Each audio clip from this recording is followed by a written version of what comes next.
क्या करेंगे? दलितों को समानता का अधिकार देंगे? दलितों को उनके अधिकार देंगे? उनके साथ जो जाति के आधार पर जुल्म हो रहा है बंद करेंगे? क्या करेंगे? उनकी सरकार है, मैं लगातार कह रहा हूँ, मोहन भागवत जी को, मोदी जी को आदेश करना चाहिए कि जातिहीन समाज की स्थापना के लिए जातियों खत्म करने का काम करें। वो नारे देते हैं बटेंगे कटेंगे, इन सब नारों की बजाय जो है, चुनावी नारों की बजाय कुछ सार्थक काम करके दिखाएं। कब तक ये देश इस देश में जो जाति के आधार पर बंटवारा सहता रहेगा?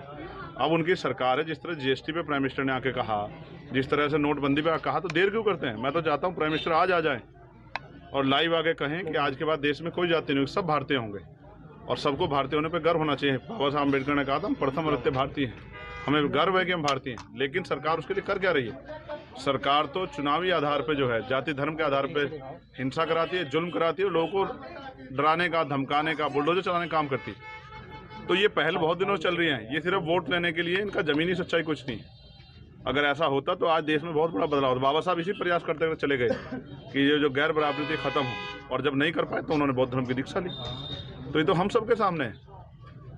इस चालों को, इन झूठे वादों को, इन झूठी मीटिंगों को जनता देख चुकी है और जनता अब इनके झांसे में नहीं आने वाली। शासन ने मदरसों की जांच को लेकर जारी किया पत्र, मदरसों की जांच। ऐसे नेता की ना हो जिनके बच्चे जो हैं राजनीति में, अभी हरियाणा चुनाव खत्म हुआ, देखिए कितने नेताओं के बच्चों ने चुनाव लड़ा है। तो ये तो उनको तय करना है। हम आज़ाद समाज पार्टी के प्रति जिम्मेदार हैं, उत्तरदायी हैं और हम लोकतांत्रिक पार्टी हैं। हम कोशिश कर रहे हैं कि बाबा साहब अम्बेडकर, माननीय काशी राम साहब के अधूरे सपनों को पूरा करें। सर, आज़ाद समाज पार्टी रिजर्वेशन को लेकर के दलित और पिछड़ों के क्या नहीं, हमने निजी क्षेत्रों में आरक्षण की मांग की है पार्लियामेंट में कि अब समय आ गया है कि जो रिसोर्स हैं उनका सही तरह से बंटवारा हो और 2% सरकारी सेक्टर के साथ साथ निजी क्षेत्रों में आरक्षण की व्यवस्था कराई जाए। अखिलेश यादव कह रहे हैं हमने ठाना संविधान आरक्षण सौहार्द बचाना है, बाबू साहब लोहिया के सपनों का देश बनाना है। देखो, नारे तो 2024 के चुनाव में लगे थे। इन नारों में शायद सच होता तो जनता को महसूस होता कि जनता ठगी नहीं गई है। जनता उस झूठ को इस बार वोट चुनाव में बताएगी। भारतीय जनता पार्टी ने 9 सीटों पर यूपी में हो रहे उपचुनाव में 7 प्रत्याशियों की सूची आज जारी कर दी है। ये भी आखिरी समय पे की है। ऐसा क्या हुआ जो पार्टी सत्ता में इतना क्यों भय लग रहा है?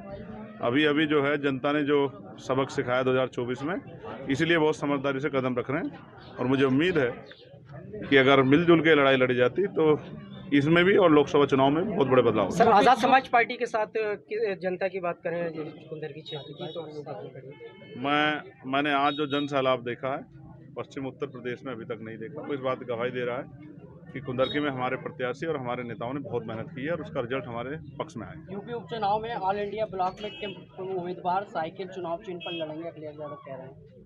ये उनकी पार्टी का, उनके गठबंधन का डिसीजन है।